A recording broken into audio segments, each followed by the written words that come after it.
आज के हमारे वीडियो में हम बात करेंगे वेदों के बारे में कि जो वेद हैं उनको किस तरीके से हम लोगों ने विभाजित कर रखा है, और साथ ही साथ हम बात करेंगे आज कि वेदों की उत्पत्ति किस प्रकार से हुई, किसने इनका संकलन किया, और हम बात करेंगे साथ ही साथ ब्राह्मणों के बारे में कि ब्राह्मण ग्रंथ क्या होते हैं। इसके पश्चात हम बात करेंगे कुछ वेदों की शाखाओं के बारे में। तो इस तरीके से आज की हमारी चीज़ें होने वाली हैं। तो दोस्तों, ज़्यादा देर ना करते हुए आज के हमारे वीडियो को चालू करते हैं।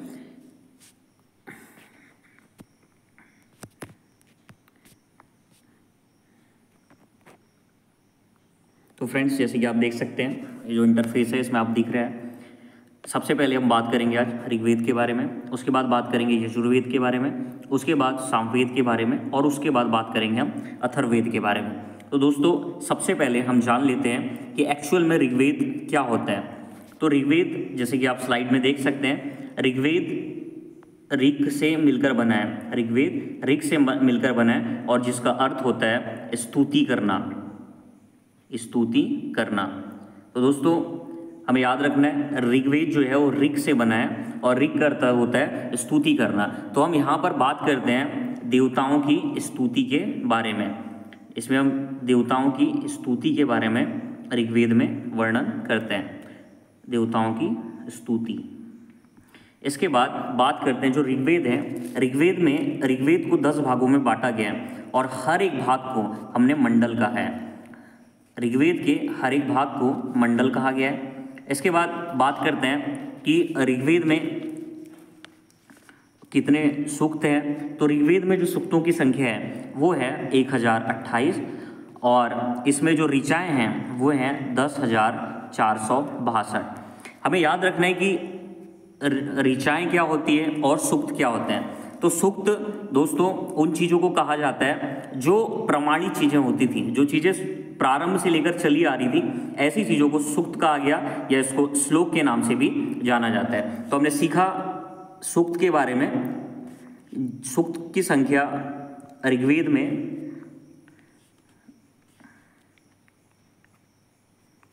सूक्तों की संख्या ऋग्वेद में 1028 है। और सूक्त क्या होते हैं दोस्तों?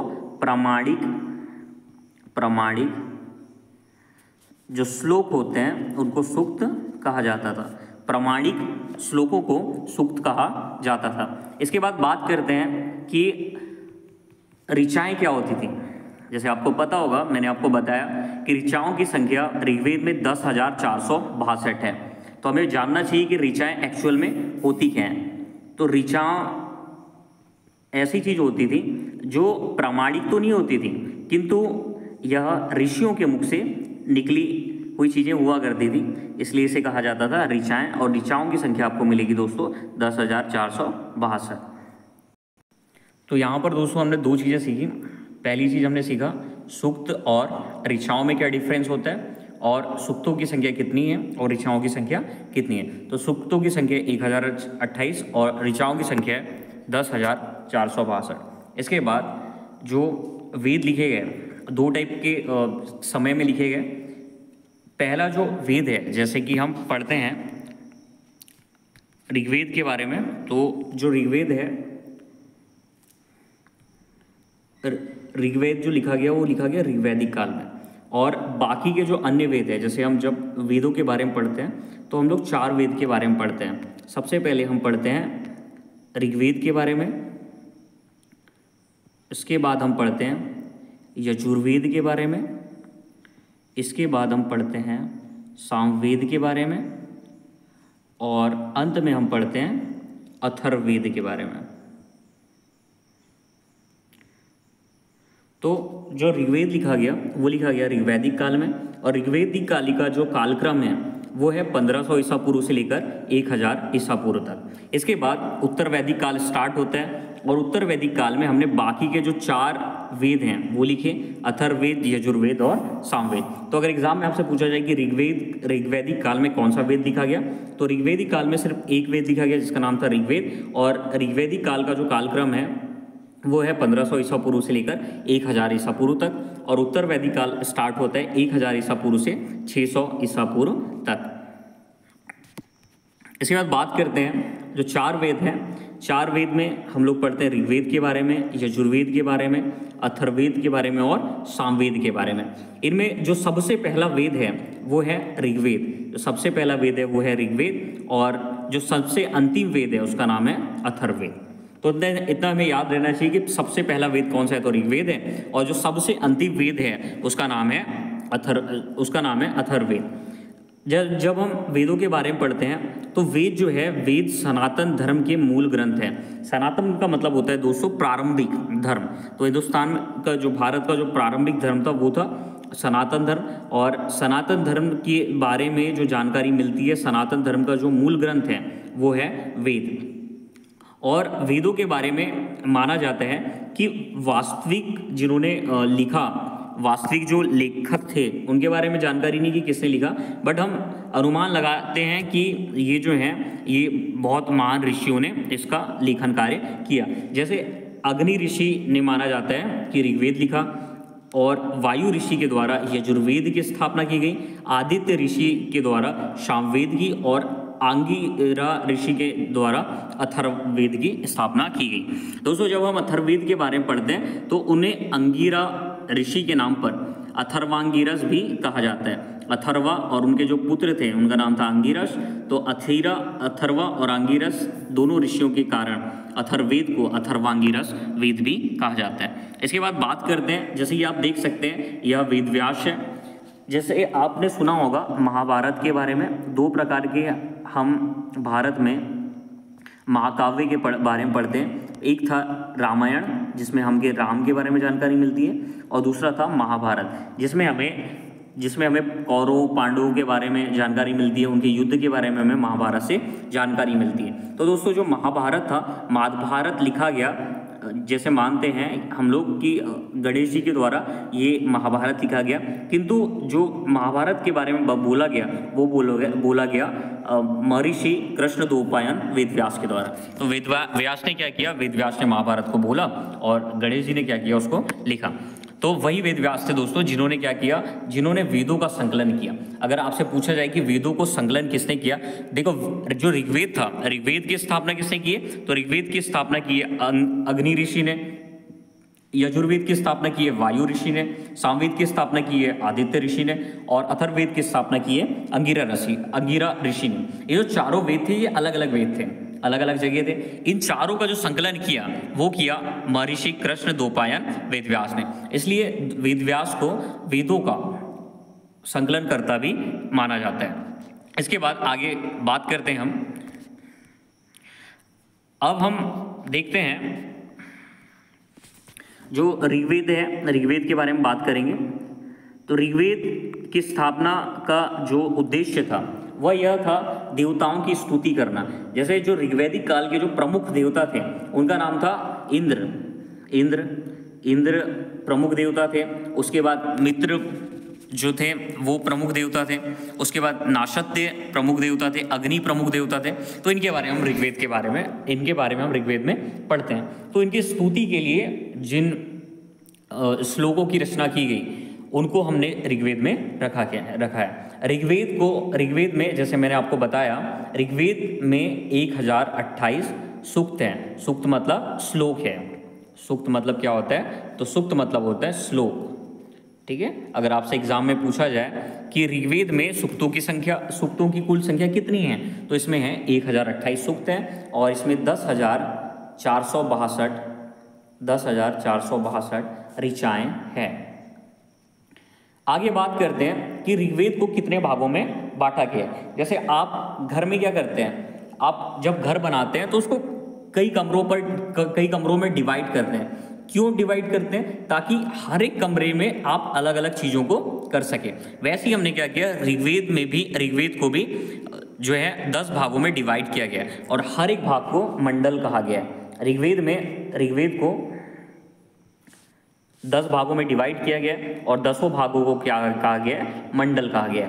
हमारे लिए पूरे 10 के 10 मंडल इंपॉर्टेंट नहीं है। एग्जाम्स पर्सपेक्टिव से अगर देखा जाए तो हमें याद रखना है 3रा मंडल याद रखना है, इसके बाद हमें रखना है याद 7वां मंडल, इसके बाद हमें 9वां मंडल याद रखना है, और हमें याद रखना है 10वां मंडल। हमें इतना पता होना चाहिए कि ऋग्वेद के 3रे मंडल में किसका उल्लेख किया गया।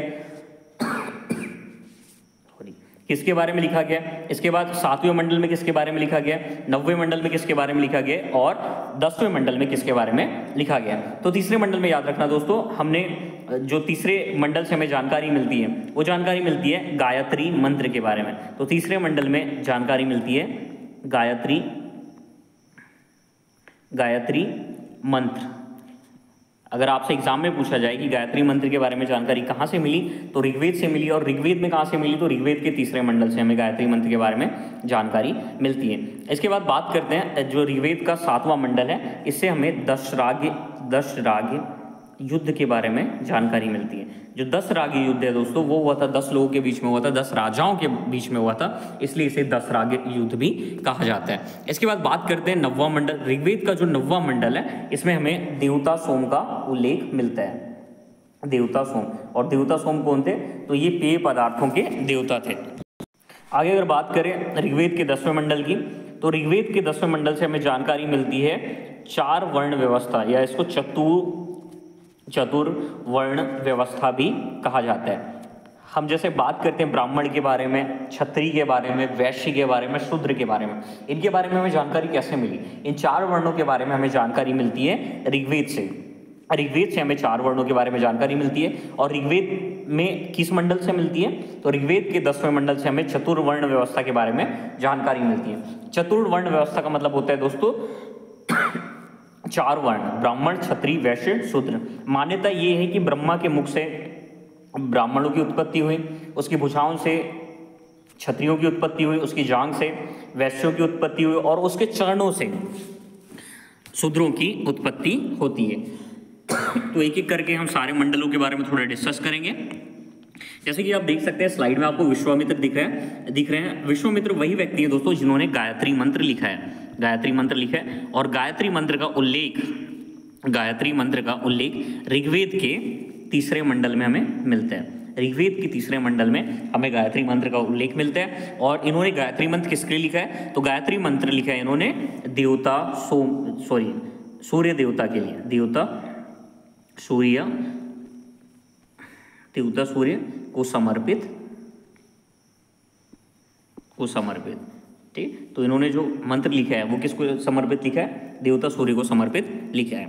इसके बाद आगे बढ़ते हैं। जैसे कि आप ये स्लाइड में देख सकते हैं, ये है सूर्य देवता, जिनके आप देख सकते हैं जिनके 7 घोड़े, जिनके वाहन में 7 घोड़े हैं। इसके बाद आगे बढ़ते हैं और हम बात करते हैं 7वें मंडल की। तो 7वें मंडल में दोस्तों हमें जानकारी मिलती है 10 राग युद्ध के बारे में, 10 राजाओं के युद्ध के बारे में। इसे जो 10 राजाओं का युद्ध हुआ था, इसे पहला युद्ध कहा जाता है। भारत का जो पहला युद्ध है उसका वर्णन कहाँ मिलता है, हमें वेदों में मिलता है। और वेद के कौन से मंडल में मिलता है, तो हमें मिलता है 7वें मंडल में। 7वें मंडल में हमें 10 राग युद्ध का वर्णन मिलता है। आगे बढ़ते हैं। अब हम बात करते हैं 9वें मंडल की। तो 9वें मंडल में हमें देवता सोम का उल्लेख मिलता है। देवता सोम का उल्लेख मिलता है हमें 9वें मंडल में।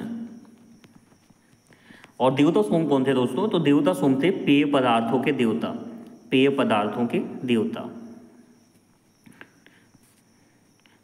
पदार्थों के जो देवता थे उनका नाम था देवता सोम। और सोम एक रस का भी नाम था, जिसका उपयोग थकान मिटाने के लिए और साथ ही साथ बीमारियों के उपचार के लिए भी सोम जो पेय पदार्थ था उसका उपयोग किया जाता था। सोम एक प्रकार का पेय पदार्थ था जिसका इस्तेमाल बीमारियों के लिए किया जाता था। और एक देवता सोम थे जो पेय पदार्थों के देवता थे। तो 9वें मंडल में हमें देवता सोम के बारे में जानकारी मिलती है। जैसे कि आप ये स्लाइड में देख सकते हैं, ये है देवता सोम जो क्या कर रहे हैं, जो आशीर्वाद दे रहे हैं, ठीक है। और ये जो पत्तियां आप देख रहे हैं, ये है सोम रस की पत्तियां हैं, जिनका उपयोग चूर्ण बनाने के लिए किया जाता था और मेडिसिन में इसका उपयोग फिर किया जाता था। आगे बढ़ते हैं। हमने जैसे 10वें मंडल में बात की चतुर्वर्ण व्यवस्था के बारे में, चतुर्वर्ण व्यवस्था या फिर जिसको 4 वर्ण व्यवस्था भी कहा जाता है। 4 वर्णों में कौन से दोस्तों, ब्राह्मण, क्षत्रिय, वैश्य और शूद्र। ब्राह्मण, क्षत्रिय, वैश्य और शूद्र, ये 4 वर्ण हैं। माना जाता है कि ब्राह्मण की जो उत्पत्ति है वो ब्रह्मा के मुख से हुई है। ब्राह्मणों की उत्पत्ति हुई है ब्रह्मा के मुख से। और इसके बाद अगर बात की जाए क्षत्रिय की, तो क्षत्रिय की उत्पत्ति हुई है ब्रह्मा की भुजाओं से, और वैश्यों की उत्पत्ति हुई है ब्रह्मा की जांघ से, और शूद्रों की उत्पत्ति हुई है ब्रह्मा के चरणों से। अब ये मान्यता है कि जो ब्रह्मा थे, ब्रह्मा के मुख से ब्राह्मण की उत्पत्ति हुई, और उसके बाद हमने देखा क्षत्रिय की उत्पत्ति उनकी भुजाओं से हुई, वैश्य की उत्पत्ति उनके जांघों से, और शूद्र की उत्पत्ति उनके चरणों से हुई है। इसके बाद अगर बात की जाए कि ब्राह्मणों का क्या काम था, तो ब्राह्मणों का काम था दोस्तों, ब्राह्मणों का जो मेन काम था वो था पूजा पाठ करना, क्षत्रियों का काम था युद्ध करना, और वैश्यों का काम था व्यापार करना, शूद्र का काम था इन 3 वर्णों की सेवा करना। पर प्रारंभ में जब हम पढ़ते हैं ऋग्वेद में, तो जो ब्राह्मण थे, ब्राह्मण वंशानुगत नहीं थे। ऐसा नहीं था कि पिताजी अगर ब्राह्मण है तो बेटा भी ब्राह्मण होगा, अगर उसका बेटा भी ब्राह्मण होगा उसका बेटा भी ब्राह्मण होगा, ऐसे कुछ नहीं था। वहाँ पर ये कॉन्सेप्ट था कि जो भी पूजा करेगा वो ब्राह्मण बन सकता है, जो भी युद्ध लड़ेगा वो क्षत्रिय बन सकता है, जो भी व्यापार करेगा वो वैश्य बन सकता है, और जो भी सेवा करेगा वो शूद्र बन सकता है। अब दोस्तों क्या होता है, स्टार्टिंग में तो ये जो वर्ण व्यवस्था थी, आरंभ में वर्ण व्यवस्था कर्म पर आधारित थी, पर धीरे धीरे क्या होने लगा, यह जो चीज़ें हैं वो वंशानुगत होने लगी। अब कर्म से हटकर चीज़ें कैसे हो गई, आनुवांशिक हो गई, आनुवांशिक, या फिर कह सकते हैं कि पीढ़ी दर पीढ़ी ये चीज़ें चलने लगी। अब क्या होने लगा कि ब्राह्मण का बेटा ही ब्राह्मण बनेगा, क्षत्रिय का बेटा ही क्षत्रिय बनेगा, वैश्य का बेटा ही वैश्य बनेगा, और शूद्र का बेटा ही शूद्र बनेगा।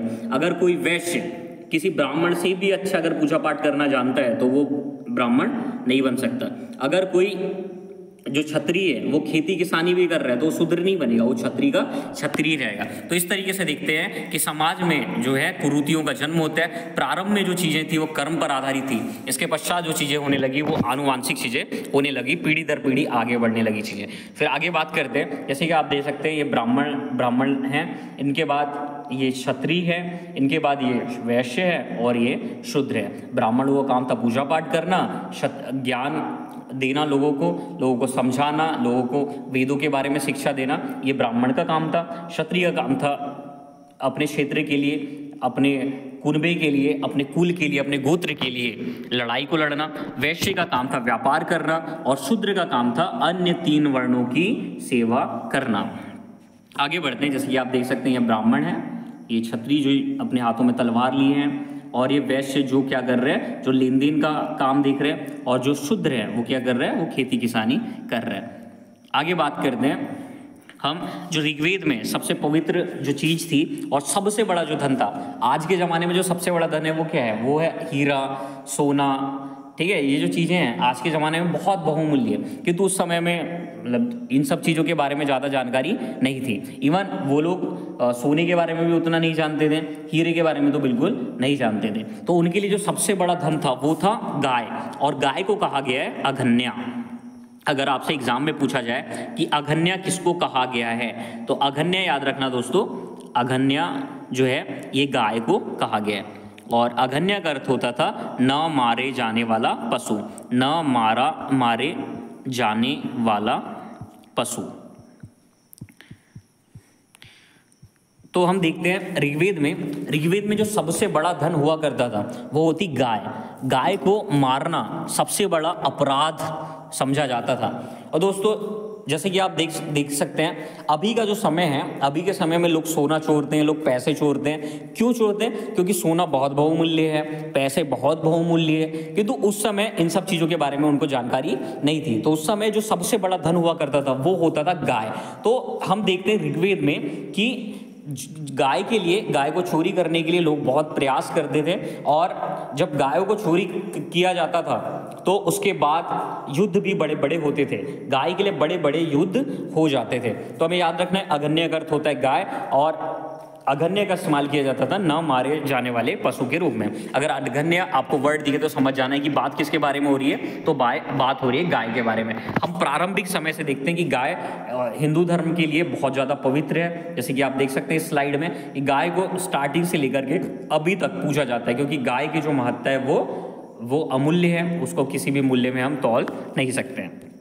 इसके बाद दोस्तों हम आगे बढ़ते हैं, और हमें ऋग्वेद में वामन अवतार के बारे में भी जानकारी मिलती है। देखो दोस्तों, प्रारंभिक समय में एक राजा हुआ करता था जिसका नाम था बलि। राजा बलि बहुत ही दुष्ट और बहुत ही कहना चाहिए आपराधिक मानसिकता से ग्रसित व्यक्ति था।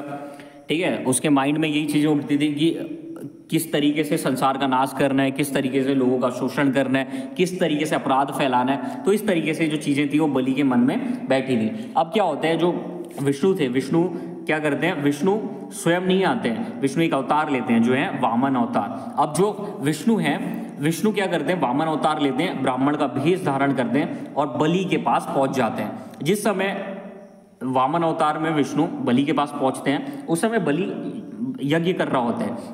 और जब वो छोटे से बालक को ब्राह्मण के रूप में देखता है तो वो क्या करता है, वो उनके स्वागत के लिए खड़ा हो जाता है। और हम देखते हैं कि जो विष्णु है, या कहना चाहिए कि जो वामन अवतार में विष्णु है, वो क्या करते हैं, अपनी इच्छा प्रकट करते हैं बलि के सामने। बलि कहता है कि आप जो कुछ भी मुझसे मांगे मैं आपको दूंगा। तो जो वामन अवतार में विष्णु होते हैं वे मुस्कुराने लगते हैं। वो कहते हैं अच्छा तुम दे दोगे? तो कहते हैं हाँ, मैं आप जो मांगेंगे वो दे दूंगा। तो जो वामन अवतार में विष्णु है, विष्णु जी कहते हैं ठीक है, आप मुझे क्या करो, 3 पग जमीन दे दो।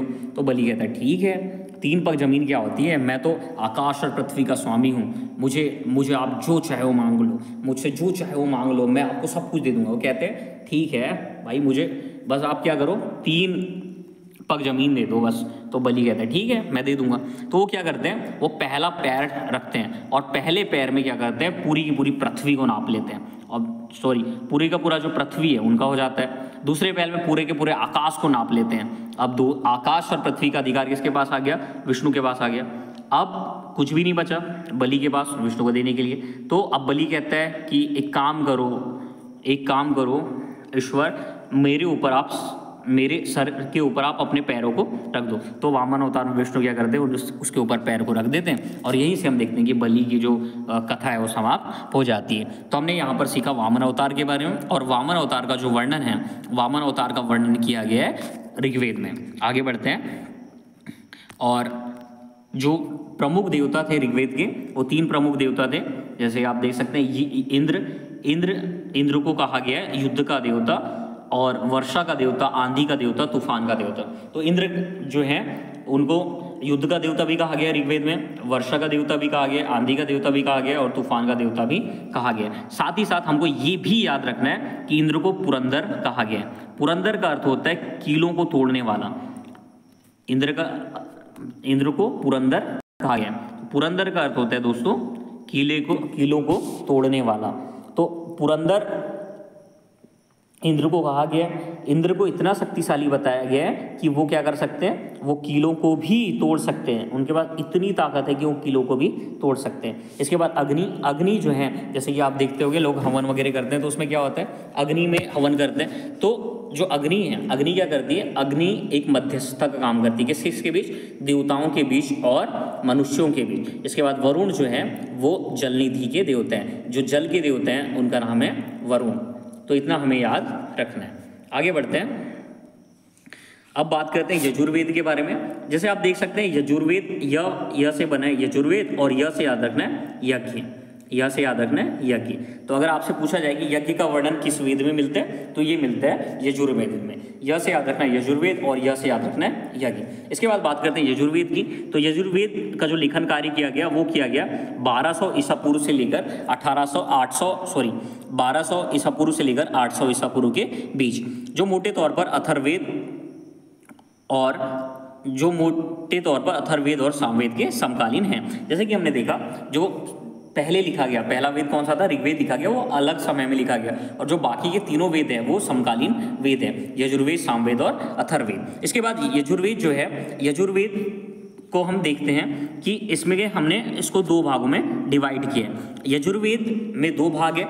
एक भाग को कहा जाता है कृष्ण यजुर्वेद और दूसरे भाग को कहा जाता है शुक्ल यजुर्वेद। जब हम यजुर्वेद में क्या करते हैं, यज्ञ वगैरह का कार्य करते हैं, और जब श्लोक का इस्तेमाल किया जाता है, तो इसे कहा जाता है कृष्ण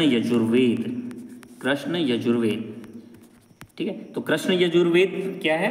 यजुर्वेद का वह रूप जिसमें हम श्लोक का इस्तेमाल करते हैं, मंत्रों का इस्तेमाल करते हैं, उसे कहा जाता है कृष्ण यजुर्वेद। और जो दूसरा हिस्सा है दोस्तों, उसे कहा जाता है शुक्ल यजुर्वेद। शुक्ल यजुर्वेद और शुक्ल यजुर्वेद से हमें जो जानकारी मिलती है वो मिलती है गद्य के बारे में, गद्य या फिर कथा के बारे में, कहना चाहिए कथा के बारे में। अगर कथा का वर्णन है तो शुक्ल यजुर्वेद, और यदि श्लोक के बारे में बात हो रही है तो ये होगा कृष्ण यजुर्वेद। इसके बाद आप देख सकते हैं स्लाइड में ये अध्याय है, ठीक है, और ये जो हमने लिया है ये लिया है शुक्ल यजुर्वेद से।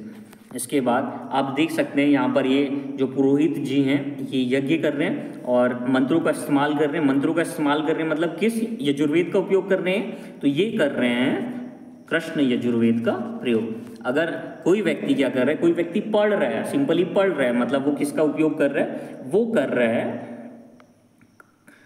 शुक्ल यजुर्वेद का।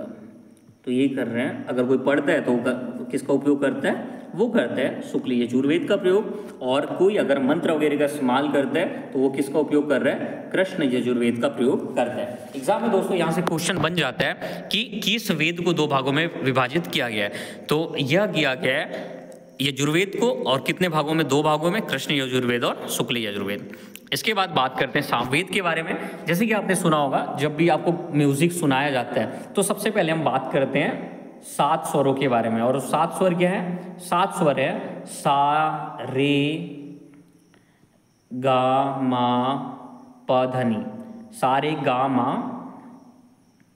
सारे गा मा, प, ध, नी। तो सारे गा मा, प, ध, नी से हम लोग म्यूजिक सीखते हैं। आपको पता है ये जो म्यूजिक है, ये जो वर्ड्स है, कहाँ से आए? ये आए हैं सामवेद से। तो साम का अर्थ होता है रूपांतरण और संगीत। सामवेद से हमें संगीत के बारे में जानकारी मिलती है और ये संगीत का मूल ग्रंथ समझा जाता है। इसके बाद आगे बढ़ते हैं। तो सामवेद हिंदू धर्म के प्रसिद्ध 4 वेदों में से एक है। साम का अर्थ होता है गान और सामवेद का अर्थ है, सामवेद का अर्थ गीत है, क्योंकि इसमें मुख्य गीत संगीत है। तो सामवेद में किसके बारे में जानकारी मिलती है? हमें गीत संगीत के बारे में जानकारी मिलती है। इसके बाद जो हमारा अंतिम वेद है उसका नाम है अथर्ववेद। अथर्ववेद में हमें जानकारी मिलती है, जो मुख्यतः अथर्ववेद लिखा गया वो लिखा गया मुख्यतः, जैसे कि आप देख सकते हैं, थर्व का अर्थ होता है कंपन और अकंपन, ठीक है। तो अथर्ववेद किस किस चीज़ों से मिलकर बना है? कंपन और अकंपन से मिलकर बना है। इसमें हम बात करते हैं ज्ञान से श्रेष्ठ कर्म किस प्रकार हम प्राप्त कर सकते हैं। अगर आपके पास ज्ञान होगा, बहुत सारे ऐसे लोग हैं जो ज्ञान का दुरुपयोग करते हैं, जैसे अगर उनको तंत्र मंत्र अगर आ जाता है तो उसका गलत तरीके से इस्तेमाल करते हैं। बट अथर्ववेद से हमें जानकारी मिलती है कि ज्ञान का हमें क्या करना है? सही तरीके से इस्तेमाल करना है। इसमें हमें भूगोल के बारे में जानकारी मिलती है, खगोल के बारे में जानकारी मिलती है, वनस्पति विद्या, असंख्य जड़ी बूटियों के बारे में हमें जानकारी मिलती है। अगर आपसे दोस्तों पूछा जाए कि भूगोल के बारे में किस वेद में जानकारी मिलती है, खगोल के बारे में किस वेद में जानकारी मिलती है, तो ये हमें अथर्ववेद में जानकारी मिलती है। अथर्ववेद को सबसे अंतिम वेद भी माना जाता है। जो सबसे प्रारंभिक वेद है वो ऋग्वेद है और जो सबसे अंतिम वेद है उसका नाम है अथर्ववेद। इसके बाद अथर्ववेद से हमें जानकारी मिलती है वशीकरण के बारे में। जैसे कि आप देख सकते हैं, वशीकरण का मतलब होता है किसी को वश में करना। इसके बाद हमें रोग निवारण और टोटके के बारे में जानकारी मिलती है। टोटका का इस्तेमाल दोस्तों नेगेटिव सेंस में नहीं होता, उसके पॉजिटिव्स भी होते हैं। जैसे मिर्गी के इस्तेमाल के लिए दवा, लकवा, अनिंद्रा, कंठमाला, स्वप्न दोष, पीलिया, इन सब के लिए रोग निवारण का जो वर्णन है वो कहाँ पर मिलता है दोस्तों?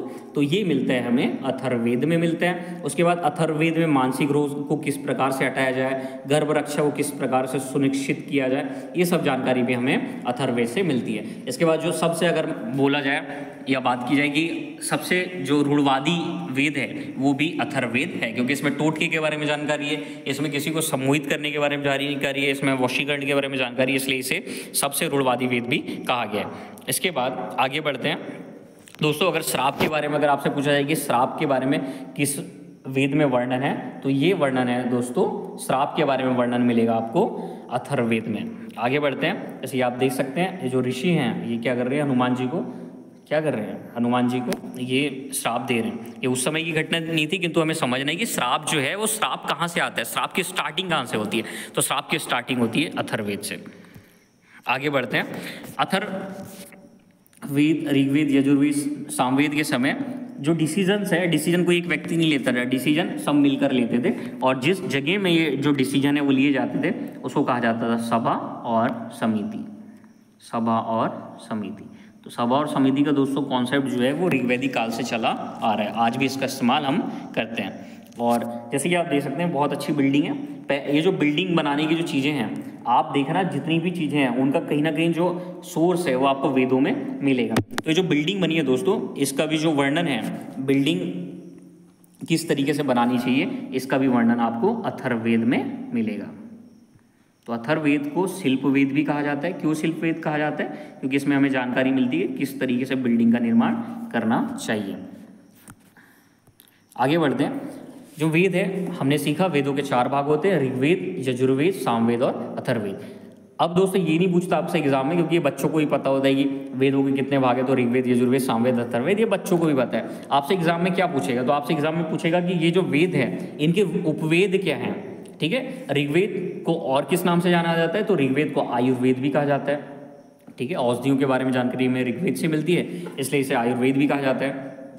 यजुर्वेद को धनुर्वेद कहा जाता है। सामवेद को गांधर्ववेद कहा जाता है, क्योंकि माना जाता है कि गंधर्व ऋषि ने ही सामवेद की स्थापना की थी, ये सामवेद को आगे बढ़ाया था, इसलिए इसे गांधर्ववेद भी कहा जाता है। और अथर्ववेद को कहा जाता है स्थापत्य वेद, मतलब हमें बिल्डिंग्स वगैरह के बनाने के बारे में जानकारी अथर्ववेद से मिली है। इसके बाद कुछ ब्राह्मण ग्रंथ हैं। जैसे कि आपने देखा होगा, जो वेद है, वेदों को पढ़ पाना हर किसी के लिए पॉसिबल नहीं है।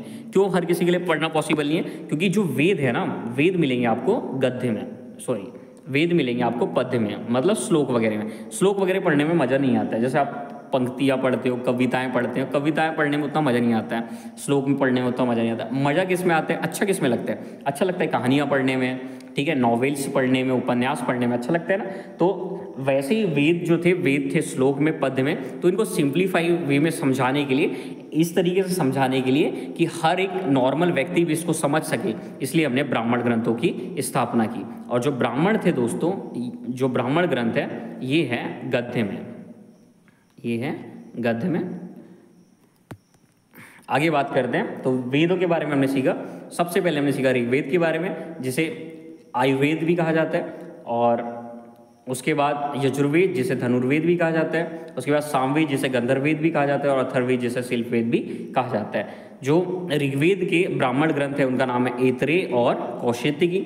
इसके बाद यजुर्वेद के जो ब्राह्मण ग्रंथ है इनका नाम है शतपथ और तैत्तिरीय। और इसके बाद जो सामवेद है, सामवेद का जो ब्राह्मण ग्रंथ है इसका नाम है पंचविश, और अथर्ववेद का जो ब्राह्मण ग्रंथ है इसका नाम है गोपद। अगर आपसे पूछा जाए कि अथर्ववेद का एकमात्र ब्राह्मण ग्रंथ का नाम क्या है, तो इसका नाम है गोपद। ऋग्वेद का जो ब्राह्मण ग्रंथ है उसका नाम है ऐतरेय कौशितकी। यजुर्वेद का जो ब्राह्मण ग्रंथ है इसका नाम है तैत्तिरीय शतपथ। अथर्ववेद का गोपद और सामवेद का पंचविश। और यहाँ पर षड्विश भी दोस्तों याद रखना है। पंचविश और षड्विश जो ब्राह्मण ग्रंथ है वो सामवेद के ब्राह्मण ग्रंथ है।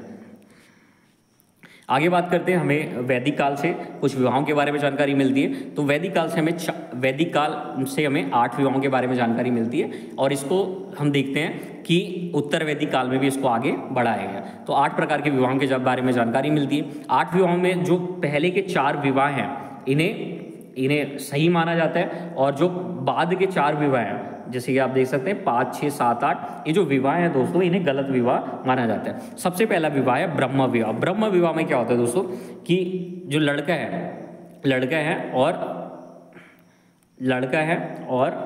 लड़की है, तो ब्रह्म विवाह में क्या होता है, लड़का और लड़की के जब मम्मी पापा एक दूसरे की शादी जब फिक्स कर देते हैं तो इसे ब्रह्म विवाह कहा जाता है।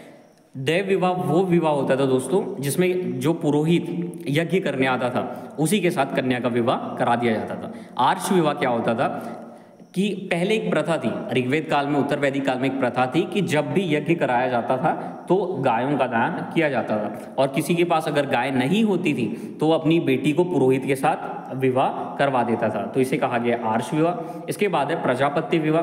प्रजापत्य विवाह वो विवाह होता था दोस्तों जिसमें वर स्वयं जाकर के कन्या के पिता से कन्या का हाथ मांगता था। तो सबसे जो मुझे अच्छा, मेरे हिसाब से जो सबसे अच्छा विवाह मुझे लगा वो लगा प्रजापत्य विवाह, जिसमें वर स्वयं जाकर के कन्या के पिता से कन्या का विवाह करने की अनुमति मांगता था। गंधर्व विवाह आप लोगों ने देखा होगा, ये बहुत फेमस अभी बहुत चल रहा है। क्या होता है गंधर्व विवाह, जिसमें क्या होता है कि अगर कन्या को कोई पुरुष पसंद आ गया, पुरुष को कोई कन्या पसंद आ गई, तो कामुकता में वशीभूत होकर उन्हें कुछ नहीं सोचता है, वो क्या कर देते हैं, घर वगैरह सब छोड़ देते हैं और विवाह कर लेते हैं। तो ये होता है गंधर्व विवाह। असुर विवाह होता था, कन्या के पिता, जैसे मान लो कोई गरीब व्यक्ति है, तो गरीब व्यक्ति के लिए सबसे बड़ी चीज़ क्या है, उसका धन, पैसा, संपत्ति और मर्यादा भी बहुत बड़ी चीज़ होती है। पर एक बहुत मजबूर व्यक्ति के लिए क्या चीज़ है, सबसे बड़ी चीज़ है उसकी बेसिक नीड्स। और बेसिक नीड्स कैसे पूरी होगी, उसके पैसों से। तो असुर विवाह वो विवाह होता था जिसमें कन्या के पिता द्वारा धन के बदले में कन्या का विवाह करा दिया जाता था। पिशाच विवाह वो विवाह होता था दोस्तों जिसमें सोई हुई अथवा पागल कन्या के साथ क्या किया जाता था, जबरदस्ती की जाती थी और उसके बाद जो विवाह करा लिया जाता था वो किया जाता था पिशाच विवाह। इसके बाद राक्षस विवाह, इसमें किडनैप करके जो विवाह किया जाता था उसे कहा जाता था राक्षस विवाह। तो ये हमें विवाह याद रखना है, 4 विवाह अच्छे हैं और 4 विवाह गलत है। तो पहला विवाह ब्रह्म विवाह, दूसरा देव विवाह, तीसरा आर्ष विवाह, चौथा प्रजापति विवाह, 5वां गंधर्व विवाह, 6वां असुर विवाह, 7वां पैशाच विवाह और लास्ट में राक्षस विवाह। इसके बाद हमको याद रखना है दोस्तों कि कुछ अभी नदियाँ हैं, ठीक है, वर्तमान में जो नदियाँ हैं उनको पहले कुछ और नाम से जाना जाता था। इनमें आपको इंपॉर्टेंट नदियाँ याद रखना है, सारी की सारी नदी याद नहीं रखना है। सबसे पहले कुंभा याद रखना है, कुंभा का भी जो नाम है वो है काबुल। इसके बाद आपको याद रखना है सिंधु, सिंधु का भी जो नाम है वो है सिंध। इसके बाद वितस्ता, अभी इसका नाम है झेलम। इसके बाद अस्किनी, अस्किनी का नाम आपको मिलेगा दोस्तों रावी। और अस्किनी का नाम मिलेगा आपको रावी। और इसके बाद दोस्तों याद रखना है विपाशा, अभी इसका नाम है व्यास। फिर सरस्वती, अभी इसका नाम है घग्गर। और सदानीरा, अभी इसका नाम है गंडक। तो ये हमें याद रखना है। आगे बात करते हैं सिंधु नदी तंत्र के बारे में। तो जो सिंधु की सहायक नदी है वो है झेलम, चिनाब, रावी, सतलुज और व्यास। ये हमें 5 नदियों के नाम याद रखना है। और ये दोस्तों पूरी मिल करके फिर सिंधु से मिल जाती है। और कहाँ पर मिलती है, पाकिस्तान के मीठनकोट एक जगह है, जैसे कि आपको यहाँ पर मिलते हुए दिख रही होगी, ठीक है। तो पाकिस्तान में एक जगह है जिसका नाम है मीठनकोट, यहाँ पर ये पूरी नदी सिंधु नदी से मिल जाती है। पहले एक दूसरे से मिलती है और फिर जो चिनाब है सबसे बड़ी जो नदी है वो सिंधु नदी से मिल जाती है। तो दोस्तों हमने सीखा ऋग्वेद में ज्ञान के बारे में जानकारी मिलती है, यजुर्वेद में कर्मकांड के बारे में जानकारी मिलती है, सामवेद में उपासना के बारे में जानकारी मिलती है और अथर्ववेद में हमें जानकारी मिलती है विज्ञान के बारे में। तो दोस्तों यहाँ से हमारा जो टॉपिक है वो खत्म होता है। आज हमने वेदों के बारे में सारी जानकारी प्राप्त कर ली है। अगर आपको लगता है कि कुछ इन्फॉर्मेशन छूट गई है तो आप कमेंट बॉक्स में कमेंट कर सकते हैं। हम आने वाले वीडियो में वो सारी इन्फॉर्मेशन को मेंशन कर देंगे जो आज हमारे वीडियो में छूट चुकी है। ये हमारा दोस्तों अब ये 5वां वीडियो है। इससे पहले जितने भी वीडियोज़ हैं आप हमारे चैनल में जाकर देख सकते हैं। जैसे आप लाइक कीजिए, शेयर कीजिए और इस वीडियो में आप कमेंट कीजिए, हमारी गलतियां बताइए ताकि हम इसको इम्प्रूव कर सकें। और जितना हो सके दोस्तों इसमें आप शेयर कीजिए ताकि हम एक एनर्जेटिक तरीके से आने वाले वीडियोस को ला सकें। और साथ ही साथ आप दोस्तों इसको शेयर भी कीजिए और साथ साथ सब्सक्राइब भी कीजिए। और हमारी जो भी गलतियाँ हैं आपको लगता है कि हमें बताना चाहिए तो आप कमेंट बॉक्स में बता सकते हैं। Thank you for watching this video. जय हिंद।